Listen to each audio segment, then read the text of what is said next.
मेरा नाम ऐश्वर्या है। मैं उत्तर प्रदेश के संग्रामपुर गांव की रहने वाली हूं, जहां मैं अपनी इकलौती बेटी के साथ रहा करती थी। मेरी बेटी 7 साल की उम्र की थी जब उसके पिता एक बीमारी के कारण हम दोनों को छोड़कर चले गए थे। तभी से ही मेरी बेटी ने मुझे ही अपनी माँ और अपना पिता माना था।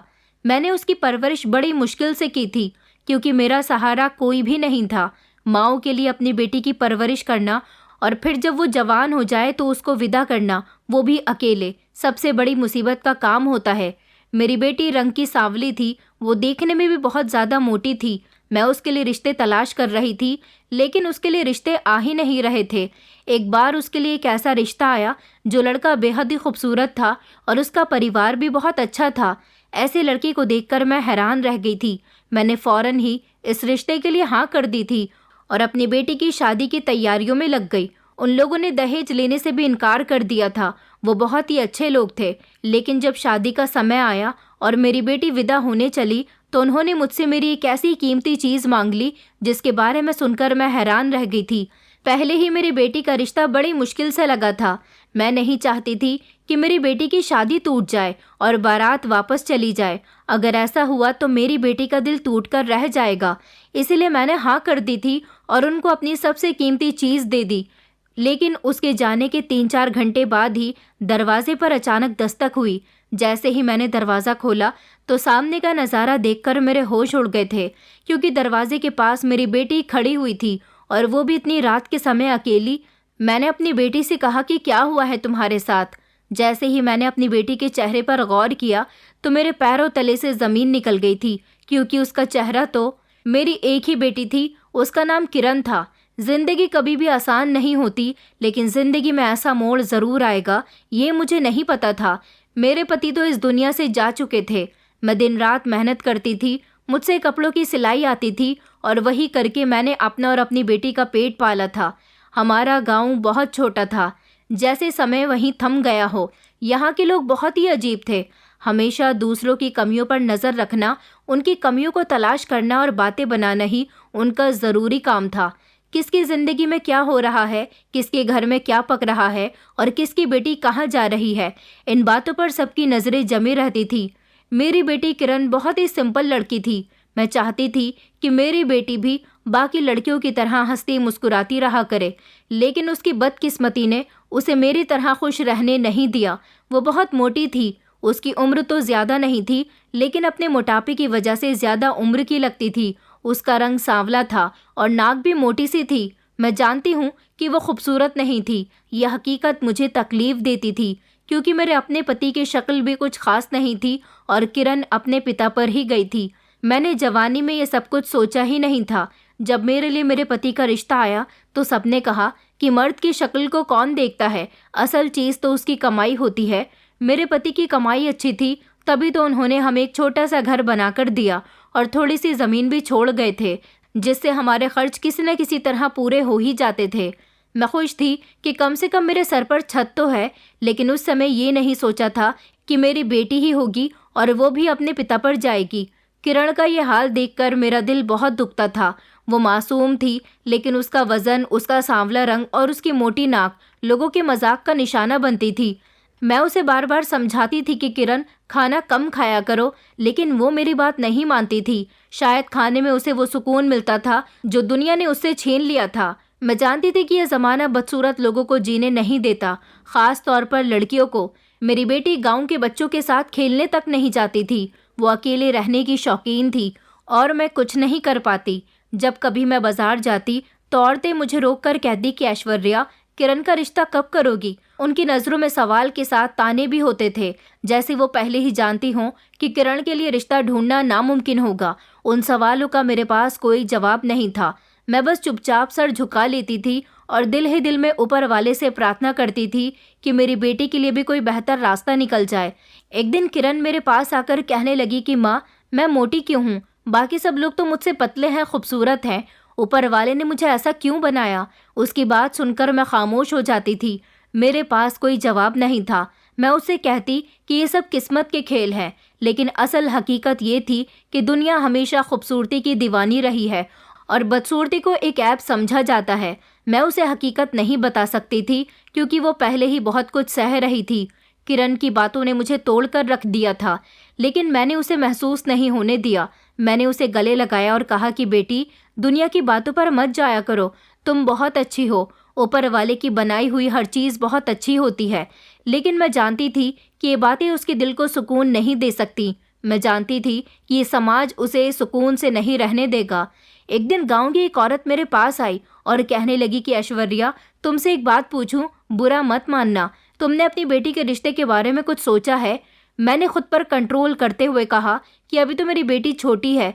मेरी बात पर वो हंसी और कहने लगी, अरे ऐश्वर्या, ऐसा ना हो कि देर हो जाए।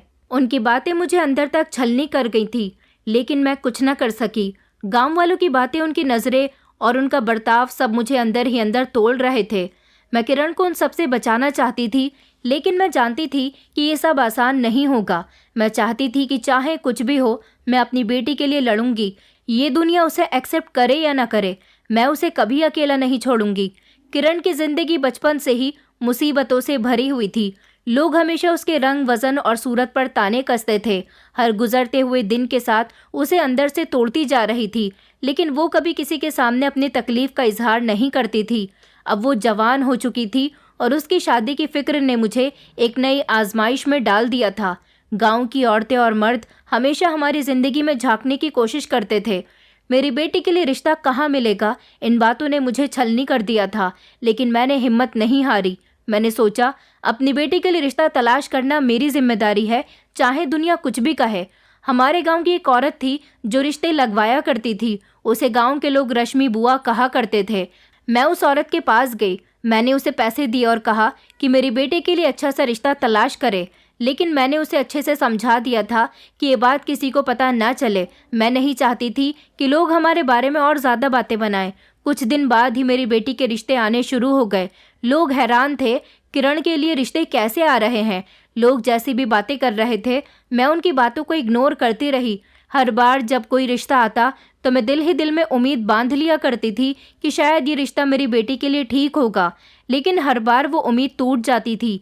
रिश्ते देखने के लिए आने वाले लोग किरण को देखते ही साफ इनकार कर दिया करते थे। उनके कड़वे कड़वे शब्द मेरे दिल को काट कर रख देते थे। वो लोग कहते थे कि इतनी मोटी लड़की शादी के बाद अगर 2 बच्चे हो गए तब तो ये दरवाजे से भी नहीं गुजर सकेगी। कोई कहता था कि इसका रंग तो देखो, ऐसा लगता है जैसे किसी गहरे मटियाले कपड़े में लपेट दिया। उनकी बातों की वजह से मेरी बेटी का चेहरा दुखी हो जाता था, लेकिन वो कुछ नहीं कहती थी। किरण के दिल को बहलाने के लिए मैंने एक अनोखा फैसला किया था। मैंने सोचा कि मैं अपनी बेटी को खुश करने के लिए घर में एक जानवर रख लेती हूँ, क्योंकि मेरी बेटी को जानवरों का बहुत शौक था। मैंने अपनी जमा पूंजी खर्च करके एक बकरी खरीद ली। ये बकरी बहुत ज़्यादा सुंदर थी और अच्छी खासी महंगी भी आई थी। उसके खूबसूरत होने से तो मुझे कोई मतलब नहीं था, लेकिन उसके आ जाने से मेरी बेटी खुश हो गई थी। उसके चेहरे पर हमेशा खुशहाली रहती थी। वो बकरी को बहुत प्यार करती थी और उसे बड़े संभाल कर रखती थी। अब हम चाय भी उसी दूध की बनाने लगे थे। बकरी का दूध महंगा होता है, इसलिए हमारा दूध बिकने लगा था और अच्छी खासी कीमत पर लोग उसे खरीद कर ले जाते थे, जिन पैसों से मेरा और मेरी बेटी का गुजारा हो जाता था। बकरी ने हमारी ज़िंदगी में कुछ बदलाव पैदा कर दिए थे। उसके आ जाने से मेरी बेटी घर में सारा दिन चहकती रहती थी और उसके दूध बिकने के जो पैसे हमारे पास आते थे वो भी हमारे लिए बहुत मददगार साबित हुए थे। अब घर का चूल्हा उन्हीं पैसों से जलने लगा था और हमारी ज़रूरतें कुछ हद तक पूरी हो जाती थीं। इसके अलावा जो पैसे हमारी ज़मीन के अनाज से आते थे, उन पैसों को मैं अपनी बेटी के दान दहेज के लिए बचाकर रख दिया करती थी। दान दहेज जमा करने की सोच हमेशा से ही मेरे दिल में थी, लेकिन इससे पहले मेरे पास इतने साधन नहीं थे कि मैं कुछ खरीद सकती। अब जब थोड़े बहुत पैसे आने लगे थे तो मैंने अपनी बेटी के लिए छोटा मोटा सामान खरीदना शुरू कर दिया था। किरण को मैंने इस बात का कभी एहसास नहीं होने दिया कि मैं ये सब कितनी मुश्किल से कर रही हूँ। मैं नहीं चाहती थी कि वो मेरी परेशानियों को समझे या उनसे इम्प्रेस हो। किरण के लिए ये सब कुछ बहुत ही अहम था।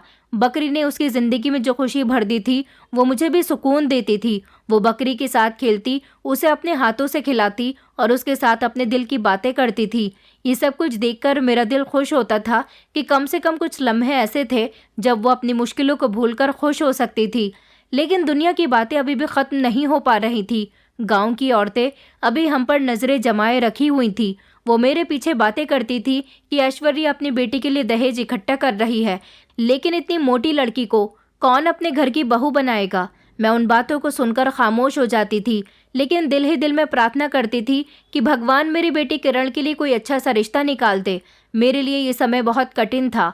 एक तरफ लोगों की बातें और ताने, दूसरी तरफ किरण की खामोशी जो मुझे अंदर से मार रही थी। लेकिन मैंने हिम्मत नहीं हारी। मैंने अपने दिल को मजबूत कर लिया और अपने आप से वादा किया कि मुझे अपनी बेटी के लिए ज़रूर लड़ना होगा। आखिर मेरे अलावा उसका इस दुनिया में कौन है?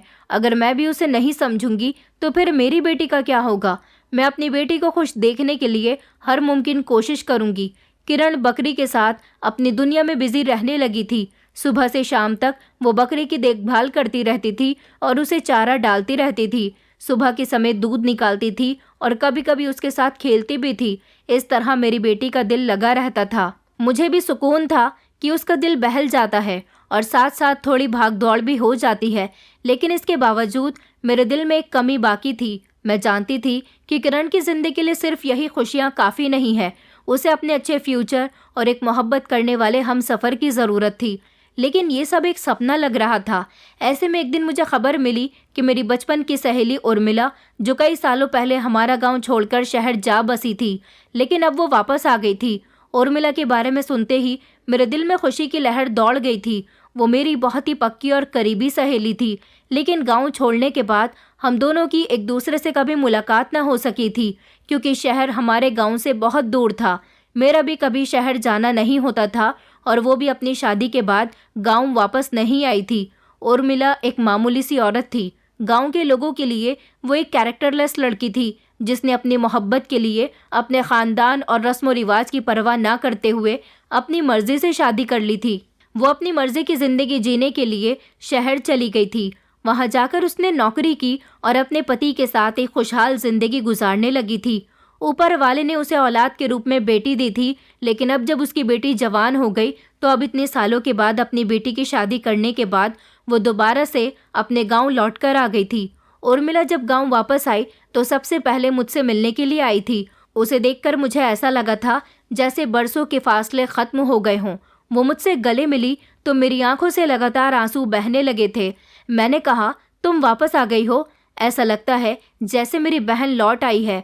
मेरी बात पर उर्मिला मुस्कुराई और धीमी आवाज़ में कहने लगी कि हाँ, मैं वापस आ गई हूँ, लेकिन अब मैं तुम्हारे लिए यहाँ हूँ। मैंने उससे कहा कि वो मेरे घर में आकर रहने लगे, क्योंकि उसके अपने घर में अकेले रहने का अब कोई फ़ायदा नहीं था। उसके माता पिता के मरने के बाद उसका घर बंद पड़ा हुआ था। वो मेरी बात फ़ौरन मान गई थी और मेरे साथ ही रहने लगी थी। उर्मिला के आ जाने से मेरे घर में एक नई खुशियों का आगाज़ हुआ था। वो न सिर्फ मेरी हिम्मत बांधती थी, बल्कि मेरा अकेलापन भी दूर हो गया था। हम दोनों एक दूसरे से घंटों तक बातें करते रहते थे और अपना पुराना बिताया हुआ वक्त याद करते रहते थे और अपनी परेशानियों का हल ढूंढने की कोशिश करते थे। उर्मिला ने मुझे अपनी ज़िंदगी की कहानी सुनाई कि कैसे उसने अपने हक के लिए लड़ाई की और कैसे अपने पति के साथ नई दुनिया बसाई, और अब अपनी बेटी की शादी के बाद बेफिक्री के साथ वो यहाँ वापस लौट आई थी। मैंने अपने दिल की बातें उसके साथ शेयर की और उसे किरण की मुश्किलों के बारे में बताया। एक दिन उर्मिला ने किरण की मुश्किलों के बारे में बात करते हुए कहा कि ऐश्वर्या, तुम्हारी बेटी ने अपनी हालत जैसे बना रखी है, उस हिसाब से तो उसका रिश्ता मिलना आसान नहीं होगा। मैंने उदासी से उर्मिला को जवाब दिया, तो फिर मैं क्या करूं? कैसे होगा सब? उर्मिला ने शरारती अंदाज में मुस्कुराकर जवाब दिया कि जब घी सीधी उंगली से ना निकले तो उंगली को टेढ़ा कर लेना चाहिए। मैंने उसकी बात सुनकर हैरानी से पूछा कि तुम क्या कहना चाहती हो? तो वो हंसी और कहने लगी कि तुम फिक्र मत करो, मैं सब ठीक कर दूंगी। लेकिन मैं उसकी बातों से पूरी तरह बेफिक्र नहीं थी और उर्मिला हमेशा से ही अपनी ज़िंदगी के फैसले अपने हिसाब से करती थी और इसी वजह से गांव के लोग उसके बारे में उल्टी सीधी बातें बनाया करते थे। वो अक्सर कहते थे कि कोई भी लड़की उर्मिला जैसी न निकले। गांव के लोगों से ऐसी बातें सुनकर भी उर्मिला अपनी ज़िंदगी अपने हिसाब से ही जीती थी और लोगों की बातों को इग्नोर करती थी। वो कहा करती थी कि अगर अपने लिए अच्छा बनना है तो ज़माने की नज़र में बड़ा बनना ही पड़ता है। उर्मिला ने मुझे यकीन दिलाया कि वो किरण के लिए कोई ना कोई बेहतर हल निकाल ही लेगी। उसके शब्दों में इतना भरोसा था कि मुझे लगा कि शायद वो सच में कुछ कर सकती है, लेकिन मेरे दिल में अभी भी भरोसा नहीं था। मुझे शक था कि इस गांव की अजीब रिवायतें और लोगों के जहरीले बर्ताव के बीच उर्मिला वाकई कुछ कर सकेगी या नहीं। उर्मिला के आने से मेरा दिल कुछ हल्का तो हुआ था, लेकिन उसके एक्सपेरिमेंट, उसकी बातें और उसके भरोसे ने मुझे उम्मीद दिलाई थी। लेकिन अंदर से मैं अभी भी बेबस और कमजोरी महसूस कर रही थी। किरण को देखकर मेरा दिल कटता था, तो मैं उर्मिला के वादों के सहारे किसी चमत्कार की उम्मीद करने लगी थी। उर्मिला के आने के बाद जैसे मेरी जिंदगी एक नए रास्ते पर मोड़ ले रही थी। उसने अपनी जिंदगी के कड़वे लम्हों को भुलाकर मेरी और किरण की जिंदगी बेहतर बनाने का बेड़ा उठा लिया था। एक दिन उसने मुझे हैरान कर दिया था। उसने मुझे बताया कि उसने अपना गांव वाला घर बेच दिया है और सारे पैसे मेरे घर पर लगा दिए। मैंने बेयकीनी से उससे पूछा, उर्मिला, तुम ये सब क्यों कर रही हो? तुम्हें हमारे लिए इतना सब करने की ज़रूरत नहीं है। उसने मुस्कुराते हुए मेरी बात का जवाब दिया कि मेरे पास तुम्हारे अलावा और है ही कौन? माँ बाप तो इस दुनिया में नहीं रहे, अपने रिश्तेदार तो पहले ही मुझसे नाराज़ हो चुके हैं और मेरी बेटी तो अपनी नई ज़िंदगी में बिजी है। अब मेरे पास ये सब संभालने के लिए कोई नहीं। मैंने अपना शहर वाला घर तो अपनी बेटी को दे दिया है, तो क्यों ना ये सब तुम्हारे काम आए। उसने न सिर्फ मेरे घर की मरम्मत करवाई, बल्कि मुझे कपड़े धोने के लिए वॉशिंग मशीन और एक नया फ्रिज भी खरीद कर दिया। हमारे घर में लाइट का बंदोबस्त नहीं था, उसने घर में बिजली की व्यवस्था भी करवाई। हमारा पुराना फ्रिज वैसे भी ख़राब था, लाइट न आने की वजह से वो ज़्यादातर बंद ही रहता था। किरण के लिए भी उसने खूबसूरत से जेवर बनवाए थे, जिसे देखकर मुझे हैरत हुई कि वो अपने दिल से ये सब कुछ कर रही है। उर्मिला की दोस्ती का ये हाल था कि जब मैंने उससे कहा कि मुझे लोगों को बता देना चाहिए कि तुम मेरी इस तरह से मदद कर रही हो, उसने मुझे लोगों को कुछ भी बताने से साफ इनकार कर दिया। उर्मिला कहने लगी कि तुम्हें किसी को भी कुछ नहीं बताना, बस सबको कहना है कि ये ऊपर वाले की देन है। उर्मिला की ये बात सुनकर मुझे उसकी शख्सियत और भी ज़्यादा गहरी लगने लगी थी। गांव के लोग हैरान रह गए थे। हर तरफ बात हो रही थी कि ऐश्वर्या की तो जैसे लॉटरी निकल आई है। कोई कहता कि ये सब अचानक कैसे मुमकिन हो गया, तो कोई कहता कि ऐश्वर्या को कोई खुफिया खजाना मिल गया। मैं भी सबको यही जवाब देती थी कि ऊपर वाले का लाख लाख शुक्रिया है, वही मुझे सब कुछ देता है। लेकिन अंदर से मैं जानती थी कि ये सब उर्मिला की वजह से हो रहा था। उर्मिला का कैरेक्टर हमेशा से ही साफ रहा था, लेकिन वो अपनी ज़िंदगी की जंग जीत कर वापस आई थी। उसने अपनी मोहब्बत के साथ खुशहाल ज़िंदगी गुजारी और बेटी की शादी अच्छी जगह पर कर दी।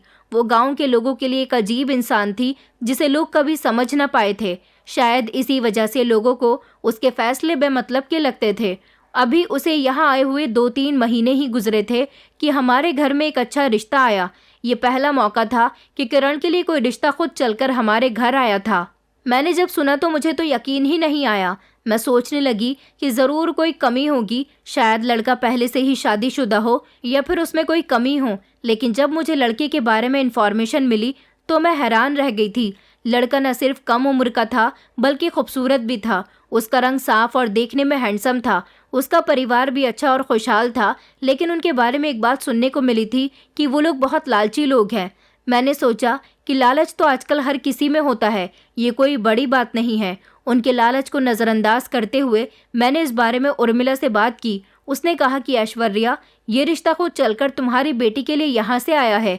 इतनी मुश्किल के बाद ये खुशियाँ तुम्हें मिली हैं, तो तुम्हें इनका स्वागत करना चाहिए। लड़के वालों ने रिश्ते की बात करने के लिए हमारे घर आने की परमिशन मांगी। उनका कहना था कि वो हमारी बेटी को देखकर रस्म करना चाहते हैं और साथ ही साथ मेरी बेटी के लिए वो कुछ तोहफे भी लाना चाहते हैं। ये सब सुनकर मेरा दिल खुश हो गया था। मेरी आंखों में आंसू आ गए थे। उर्मिला ने कहा कि ये वक्त खुश होने का है और तुम्हें इन लम्हों को दिल से एक्सेप्ट करना चाहिए। उर्मिला की बातों ने मुझे थोड़ा हौसला दिया, लेकिन मेरे दिल में एक अजीब सा डर भी था। क्या सच में ये सब हकीकत है? क्या किरण की ज़िंदगी में खुशियों का ये दौर आ सकता है? लेकिन उर्मिला के साथ और उसके साथ ने मुझे ये भरोसा दिया कि ये सब मुमकिन है। ऊपर वाले का शुक्रिया अदा किया और प्रार्थना की कि ये रिश्ता मेरी बेटी के लिए खुशियों का रास्ता बने।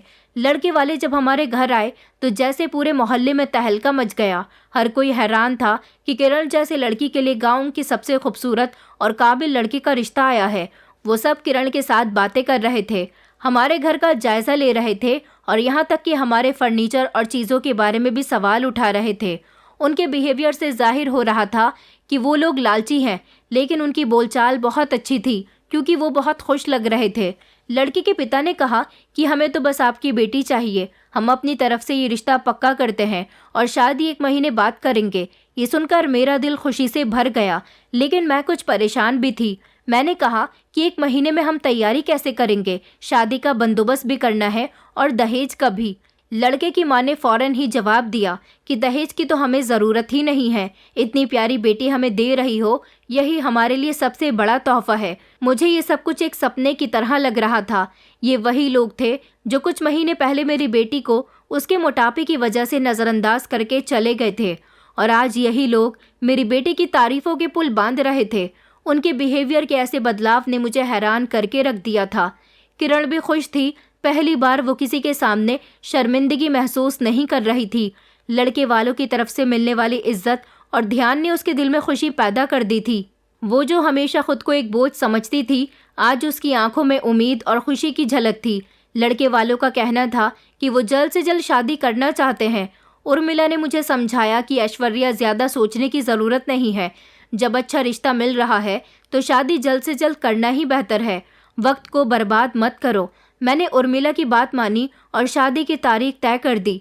पूरा गांव हैरान था कि किरण जैसी लड़की की शादी होने जा रही है।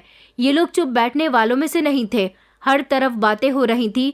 कोई कहता था कि ये कैसे मुमकिन हुआ, तो कोई कहता कि लड़के वालों को ज़रूर कोई धोखा दिया गया होगा या फिर लड़के वाले लालची होंगे। जब मेरे रिश्तेदारों ने ये बात सुनी तो मैंने कहा कि लड़के वाले लालची हैं तो क्या हुआ, सबसे बड़ी बात तो ये है कि वो मेरी बेटी को एक्सेप्ट कर रहे हैं, जो पूरी ज़िंदगी लोगों के तानों का निशाना बनी है। उनका दिल साफ है, यही काफ़ी है। हमने जल्द से जल्द शादी की तैयारियां शुरू कर दी। अपनी बेटी के लिए मैंने जो थोड़ा बहुत सामान इकट्ठा किया था वो भी मैंने उसे देने का फैसला कर लिया था, और बाकी की तैयारी उर्मिला ने मेरे साथ करवा दी थी। उसने मुझसे कहा कि ऐश्वर्या, ये मौका बार बार नहीं आता, अपनी बेटी के लिए खुशी से सब कुछ करो। लड़के वालों ने हमें शादी की तरफ से ज़्यादा परेशान नहीं किया। वो खुद भी तैयारियों में बिजी थे और बार बार कहते कि हमें दहेज की कोई ज़रूरत नहीं है।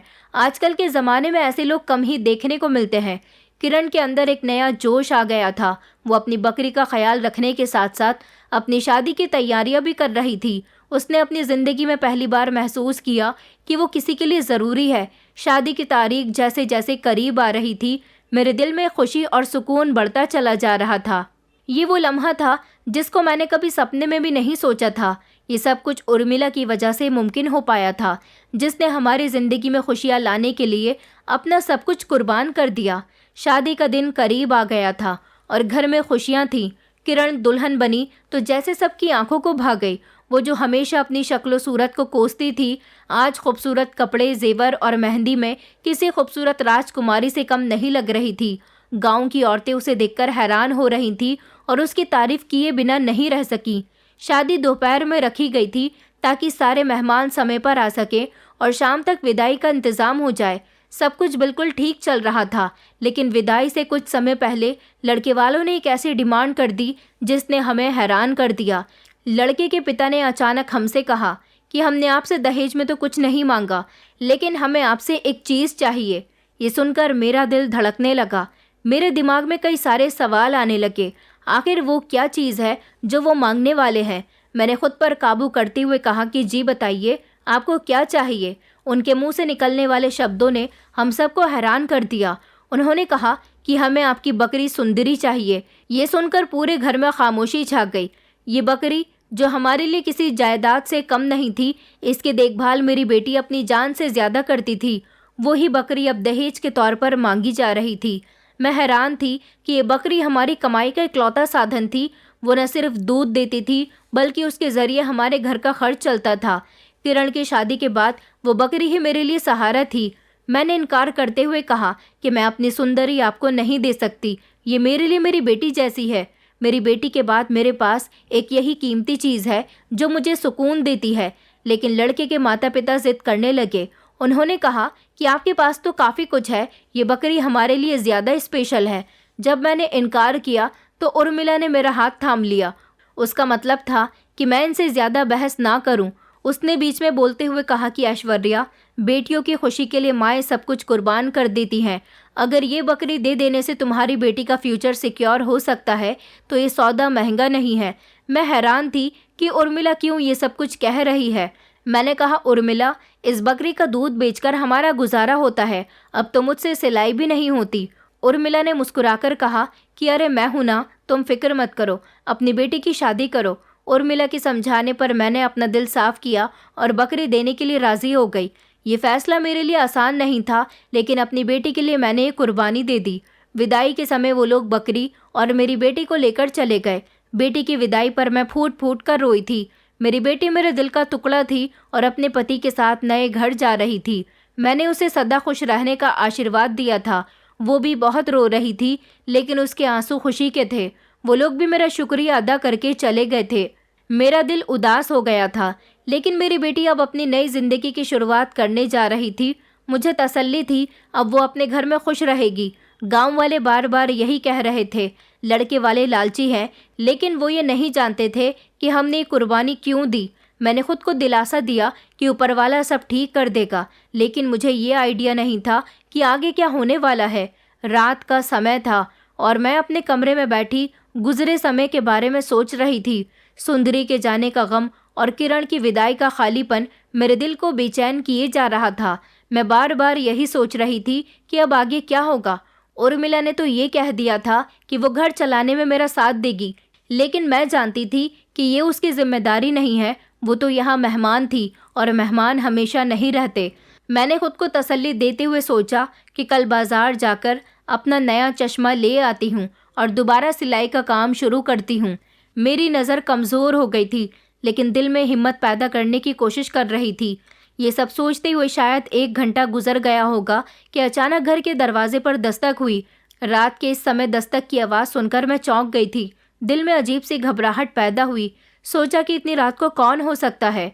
उर्मिला जो काफ़ी देर पहले सो चुकी थी, दस्तक सुनकर वो भी जाग गई और फौरन कहने लगी कि इस समय कौन आ सकता है।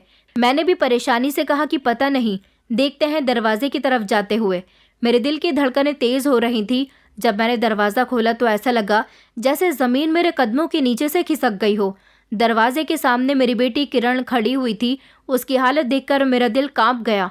वो बुरी तरह से रो रही थी। उसके बाल बिखरे हुए थे और चेहरा डर से सफ़ेद पड़ा हुआ था।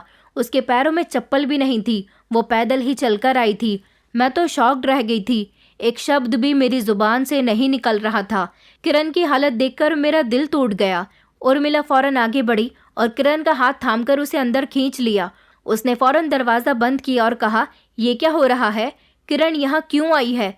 किरण की हालत देखकर अंदाज़ा हो रहा था कि वो किसी बड़े सदमे या डर का शिकार थी। बस लगातार रोई जा रही थी। उसका गला रोने की वजह से बैठ चुका था। उर्मिला ने उसे कुर्सी पर बिठाया और जल्दी से पानी लाकर उसके हाथ में दिया। किरण ने कांपते हुए हाथों से पानी लिया। वो अब भी बोलने की हालत में नहीं थी। मैंने घबराकर उसके कंधों को थाम लिया और कहा कि बेटा, क्या हुआ है? तुम यहाँ पर क्यों आई हो? अभी तो तुम्हें विदा किया था, तुम वापस कैसे आ गई? मेरी बेटी ने मेरी तरफ देखा। उसकी आंखों में ऐसा डर था कि मेरा दिल दहल गया। वो कुछ बोलना चाहती थी, लेकिन शायद शब्द उसके हलक में फंस रहे थे। उर्मिला ने नरम शब्दों में कहा कि बेटा, घबराओ मत, यहाँ तुम सेफ हो। जो कुछ भी हुआ है हमें बताओ। मेरे दिल में भी ढेर सारे सवाल थे। आखिर ऐसा क्या हो गया होगा मेरी बेटी के साथ? इसकी विदाई अभी कुछ घंटे पहले ही तो हुई थी। वो इस हाल में कैसे वापस आ गई? मैंने कहा, बेटा बताओ ना, तुम यहाँ पर क्यों आई हो? किरण रोते हुए कहने लगी, माँ, मैं क्यों भाग कर आती? मैं तो बहुत खुश थी। मेरा पति भी कितना सुंदर था और वो भी मेरे साथ अच्छा ही था, लेकिन ये कहते हुए वो फिर से रोने लगी। मैंने कहा, बेटा पूरी बात बताओ, क्या हुआ? किरण ने अपने आंसू साफ करते हुए कहा, माँ, उन्होंने बकरी को घर के अंदर एक जगह पर बांध दिया और उसके बाद मुझसे कहा कि अब तेरा यहाँ कोई काम नहीं है, हमें तुझसे कोई मतलब नहीं, तू यहाँ से चली जा। ये सुनकर मेरे शरीर में सनसनाहट दौड़ गई। मैंने कहा, ये क्या बात हुई? इसका मतलब वो लोग हमारी सुंदरी के लिए शादी करना चाहते थे, लेकिन सुंदरी तो एक बकरी है, उससे इन्हें क्या फ़ायदा होगा? किरण ने रोते हुए बताया कि माँ, वो लोग कह रहे थे कि हमने तो ये शादी सिर्फ बकरी लेने के लिए ही की है। अब हमारे घर में बकरी के साथ एक मोटी भैंस नहीं रह सकती। उन्होंने तो मुझे भी एक मोटी भैंस कह दिया। उन्होंने कहा कि निकल जाओ तुम हमारे घर से, 1 हफ्ते बाद तुम्हें डिवोर्स के पेपर्स भेज दिए जाएंगे। ये बात सुनकर तो मेरा दिल लगातार फटने लगा था। मेरी बेटी रोई जा रही थी और मैं उसे तसल्ली देने की कोशिश कर रही थी। वो लोग जो इतने अच्छे और साफ नीयत के लग रहे थे, अचानक इतने जुल्मी कैसे हो गए? जब किरण ये सब बता रही थी तो उर्मिला एक तरफ खामोशी से बैठी हुई थी। उसके चेहरे पर एक अजीब सा सुकून था, जैसे उसे पहले से ही मालूम था कि ये सब होने वाला है। मैंने कहा, बेटा अब तुम रोना बंद करो, अब तुम हमारे घर आ गई हो। किरण को संभालना बहुत मुश्किल हो रहा था। आखिरकार मैंने उसे तसल्ली दी तो थोड़ी देर के बाद वो सो गई थी। बड़ी मुश्किल से वो सोई, लेकिन मैं पूरी रात जागने पर मजबूर हो गई। जब किरण सो गई तो उर्मिला मेरे पास आई। उसकी आवाज़ में एक अजीब सा दर्द था जो मैंने पहले कभी भी महसूस नहीं किया। वो मुझसे रोते हुए माफ़ी मांग रही थी। मैंने कहा, तुम मुझसे किस बात की माफ़ी मांग रही हो? इसमें तुम्हारी क्या गलती है? उर्मिला ने गहरी सांस ली और कहने लगी कि ऐश्वर्या, मुझे ये बात पहले ही पता चल गई थी कि वो लोग सिर्फ सुंदरी के लिए ही शादी कर रहे हैं, लेकिन मैंने सोचा कि अगर वो सुंदरी के बहाने किरण को अपना ले और उसे इज्जत से अपने घर की बहू बना ले तो ये सौदा बुरा नहीं है। मैंने हैरानी से कहा कि तुम्हें ये सब कैसे पता था? तुमने मुझे क्यों नहीं बताया? ये सब क्या है? उर्मिला की आंखों में आंसू आ गए। वो कहने लगी कि ऐश्वर्या, तुम जानती हो कि मैं हमेशा से तुम्हारी मदद करना चाहती हूँ। तुम्हारी बेटी की शादी तुम्हारे लिए एक बहुत बड़ी परेशानी बन चुकी थी और मैंने सोचा कि ये लोग अगर किरण को एक्सेप्ट कर लें तो उसकी ज़िंदगी बेहतर हो जाएगी।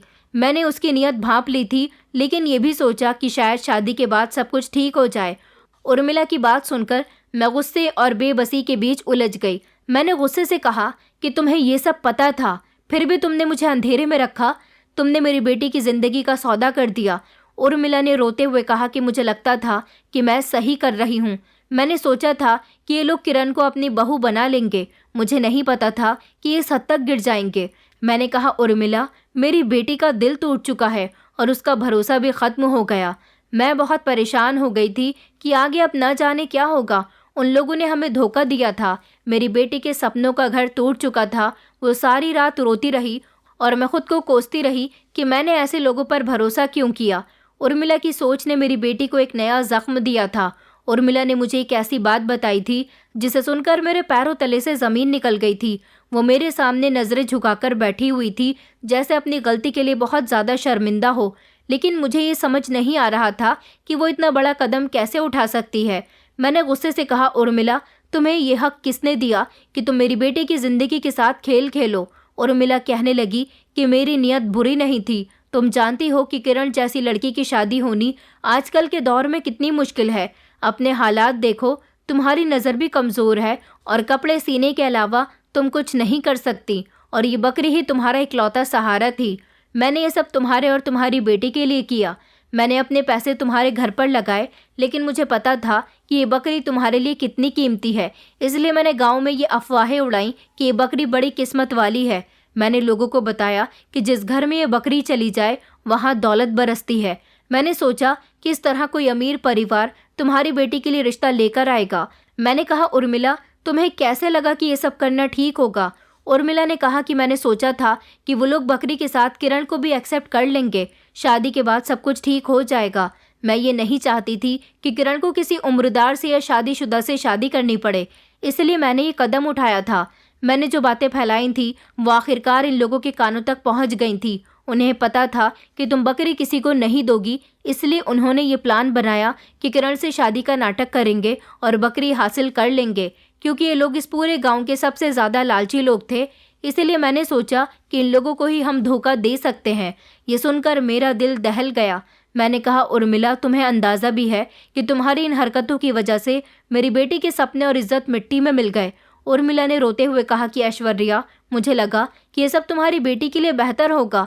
मैं नहीं जानती थी कि वो लोग इतने नीच और लालची निकलेंगे। मेरी नीयत सिर्फ तुम्हारी मदद करने की थी, लेकिन मैंने सब कुछ बिगाड़ दिया। मुझे माफ़ कर दो। ये सब कुछ सुनने के बाद मेरा दिल किसी भी माफ़ी के लिए तैयार नहीं था। मैंने पूरे 1 हफ्ते तक उर्मिला से बात नहीं की थी। किरण को उसके कमरे में बंद देखा तो मेरा दिल टुकड़े टुकड़े हो गया। वो सारा दिन खामोश रहती थी, न कुछ खाती थी न पीती थी। मैं जानती थी कि ये सब सिर्फ एक समय की बात नहीं थी। ये एक ऐसी चोट थी जो सारी ज़िंदगी दिल पर लगने वाली थी। इसी दौरान हम सबको इंतज़ार था कि वो लोग क्या फ़ैसला करेंगे। किरण की विदाई के सिर्फ 2 दिन बाद ही हमें ये नोटिस मिला कि वो डिवोर्स का फ़ैसला कर चुके हैं। उर्मिला बार बार कहती रही कि वो उन लोगों से बात करेगी, लेकिन उनका फ़ैसला अटल था। डिवोर्स का नोटिस मिलने के बाद मैंने अपनी बेटी को तसल्ली देने की कोशिश की, लेकिन मैं खुद अंदर से खाली हो चुकी थी। मेरी बेटी की ज़िंदगी एक खेल बन चुकी थी और मैं अपनी बेबसी पर शर्मिंदा थी। उर्मिला हर समय मेरे सामने आकर माफ़ी मांगती रहती थी, लेकिन मैं उससे नज़रें नहीं मिला पाती थी। आखिरकार एक दिन मैंने उर्मिला से कहा कि तुम्हारी नीयत शायद बुरी ना हो, लेकिन ये दुनिया नीयत से नहीं चलती। तुमने जो किया उसका नुकसान मेरी बेटी को भुगतना पड़ा। उर्मिला ने वादा किया कि वो किरण की ज़िंदगी को बेहतर बनाने में मेरी मदद करेगी, लेकिन मैं जानती थी कि अब ये सब बातें सिर्फ तसल्ली देने के लिए हैं। किरण के लिए डाइवोर्स एक रस्मी कार्यवाही थी, लेकिन उसका असर उसकी आत्मा तक पड़ चुका था। मैंने फैसला किया कि अब मैं किरण की ज़िंदगी को संवारने के लिए खुद कुछ कर लूँगी। उर्मिला की मदद करने का सवाल ही पैदा नहीं होता। किरण को ज़िंदगी के इस इम्तिहान से निकालने के लिए मुझे जो भी करना होगा मैं करूँगी। इस समय मुझे ये नहीं पता था कि आगे क्या होगा, लेकिन एक माँ के तौर पर मैंने फैसला किया कि मेरी बेटी की ज़िंदगी दोबारा से खुशियों से भर जाएगी। उर्मिला की गलती अपनी जगह थी, लेकिन मैंने ये भी सोचा कि इन लोगों का लालच और उनका बर्ताव इससे कहीं ज़्यादा बुरा था। अगर वो लोग बकरी के लिए मेरी बेटी को एक्सेप्ट कर भी लेते तो वो ज़िंदगी भर मेरी बेटी को ताने देते, उसे नीचा दिखाते और वो कभी खुश न रह पाती। ये सब सोचकर मुझे यकीन हो गया कि ये रिश्ता ख़त्म होना ही बेहतर था। किरण को इस सदमे से निकालने में समय लगा, लेकिन मैंने इसे समझाया कि ज़िंदगी में हमें हमेशा दूसरा मौका मिलता है और ये ज़रूरी नहीं कि एक नाकामी ज़िंदगी की बर्बादी हो। किरण को तसल्ली देना आसान नहीं था, लेकिन धीरे धीरे वो खुद को संभालने लगी। कुछ महीने गुजरने के बाद हमारे गांव के एक बुजुर्ग ने हमें बताया कि वो किरण के लिए एक अच्छा सा रिश्ता जानते हैं। मैंने उनसे कहा कि हमें पहले लड़के के बारे में सारी जानकारी हासिल करनी है। लड़के का नाम ऋतिक था। वो एक शरीफ आदमी था जो शहर में अच्छी नौकरी करता था। उसकी सैलरी भी मामूली सी थी और उसकी पहली पत्नी इस दुनिया को छोड़कर जा चुकी थी। उसका एक बेटा भी था जो अपने दादा दादी के पास रहता था। ऋतिक ने खुद अपनी माँ के जरिए किरण का रिश्ता मांगा था। मैंने फैसला किया कि इस बार कोई बात छुपाई नहीं जाएगी। ऋतिक की माँ हमारे घर पर आई तो मैंने किरण की पहली शादी और उसके नाकाम अंजाम के बारे में खुलकर बता दिया था। मुझे डर था कि शायद वो ये सुनकर रिश्ता ख़त्म कर देंगे, लेकिन हैरत की बात ये थी कि जब ऋतिक की माँ ने सब कुछ जानते हुए भी मेरी बेटी को एक्सेप्ट कर लिया। उन्होंने कहा कि हमारा बेटा एक अच्छा इंसान है और वो अपनी ज़िंदगी के लिए एक अच्छी हमसफ़र चाहता है। हमें आपकी बेटी पसंद है। ऋतिक और किरण की बातचीत भी करवाई गई थी ताकि दोनों एक दूसरे को समझ सकें। ऋतिक ने किरण से कहा, मैं ये नहीं जानता कि आप अपना बीता हुआ कल भूल जाओगी, लेकिन मैं वादा करता हूँ कि आपको कभी आपका पुराना समय याद नहीं आने दूंगा। मैं आपको इज्जत दूंगा और एक नई जिंदगी शुरू करने का मौका दूंगा। ये बात सुनकर किरण के चेहरे पर एक उम्मीद की झलक नजर आई थी। मुझे लगा कि शायद ये वो इंसान है जो मेरी बेटी के टूटे हुए दिल को जोड़ सकेगा। किरण की शादी सिंपल तरीके से की गई। इस बार किसी तरह का धोखा, झूठ नहीं बोला गया। उर्मिला ने भी शादी की तैयारियां बढ़ चढ़कर की थी। किरण की विदाई के समय मेरे दिल में खुशी के साथ साथ सुकून भी था कि अब वो ऐसे घर जा रही है जहां उसे इज्जत और मोहब्बत मिलेगी। ऋतिक ने किरण को शहर ले जाकर अपना घर बसाया। किरण ने उर्मिला के फ़ोन पर फ़ोन करके मुझे बताया कि वो अपनी ससुराल में बहुत खुश है। उसका पति उसका बहुत ख्याल रखता है और वो एक दूसरे के साथ बहुत इज्जत और मोहब्बत से रहते हैं। किरण की शादी के बाद मैं और उर्मिला एक बार फिर से अकेले रह गए। मैंने उर्मिला को माफ़ कर दिया था क्योंकि उसकी नीयत बुरी नहीं थी और उसने अपनी गलती भी एक्सेप्ट कर ली थी। हम दोनों ने मिलकर फैसला किया कि अपनी बाकी ज़िंदगी सुकून और मोहब्बत के साथ गुजारेंगे। उर्मिला और मैं अब दोनों बहनों की तरह रहते हैं। वो मेरे कामों में मदद करती है और मैं उसकी मौजूदगी को अपनी ज़िंदगी का एक अहम हिस्सा मानती हूँ। ज़िंदगी हमें हमेशा मुश्किलें देती है, लेकिन इन मुश्किलों के साथ ही हमें नए मौके भी मिलते हैं। ये सच है कि किरण के साथ जो हुआ वो किसी भी माँ के लिए एक बड़ा इम्तिहान था, लेकिन मैं खुश हूँ कि उसकी ज़िंदगी में एक नया और ख़ूबसूरत समय शुरू हो चुका है। अब वो अपनी ज़िंदगी के इस मोड़ पर खड़ी है जहाँ उसे इज़्ज़त, सुकून और खुशियाँ नसीब हैं। मुझे यकीन है कि हमारी कहानी उन लोगों के लिए एक ऐसा सबक है जो अपने बच्चों के लिए बेहतर चाहते हैं, लेकिन उनकी खुशियों के लिए किसी झूठ या धोखे का सहारा लेने की ज़रूरत रखते हैं। ज़िंदगी हमेशा हमें दूसरा मौका देती है, बस हमें इस मौके को पहचानना और उसका इस्तेमाल करना आना चाहिए। हमारे समाज में लड़कियों के रिश्ते तय करते समय उन्हें बारीकी से जाना जाता है। मोटी ना हो, पतली हो, गोरी हो, काली ना हो, कद लंबा हो, एजुकेटेड ज़्यादा हो, लेकिन कमाई ना करती हो। ये सब मनगढ़ंत सोच है जिसकी वजह से अक्सर लड़कियों को शर्मिंदगी महसूस करवाई जाती है। इंसान की असल पहचान उसके कैरेक्टर, बिहेवियर और उसकी इंसानियत को दी जानी चाहिए, ना कि उसकी खूबसूरती को। ये सोचना ज़रूरी है कि जिस रिश्ते की बुनियाद सिर्फ दिखावे की खूबसूरती या दौलत पर रखी जाए वो कभी खुशगवार नहीं हो सकता। हर इंसान अपनी खूबियों और कमियों के साथ पूरा होता है। ये ज़रूरी है कि हम बेटियों को ये यकीन दिलाएंगे वो जैसी भी हैं बहुत सुंदर हैं, बहुत अच्छी हैं, उन्हें किसी की तारीफ़ की ज़रूरत नहीं। याद रखें, खूबसूरती दिल की होती है और इज़्ज़त मोहब्बत वो बुनियाद है जो एक कामयाब ज़िंदगी की पहचान खड़ी करती है। हमें अपनी सोच बदलनी होगी ताकि हम अपनी बेटियों को वो मकाम दे सकें जो वो सच में डिज़र्व करती हैं। दोस्तों, उम्मीद करती हूँ आपको हमारी कहानी पसंद आई होगी। कहानी पसंद आई है तो वीडियो को लाइक करें, चैनल पर नए हैं तो चैनल को सब्सक्राइब करें और हाँ, नोटिफिकेशन बेल को ज़रूर दबाएं ताकि अगली अपडेट सबसे पहले आपको मिले।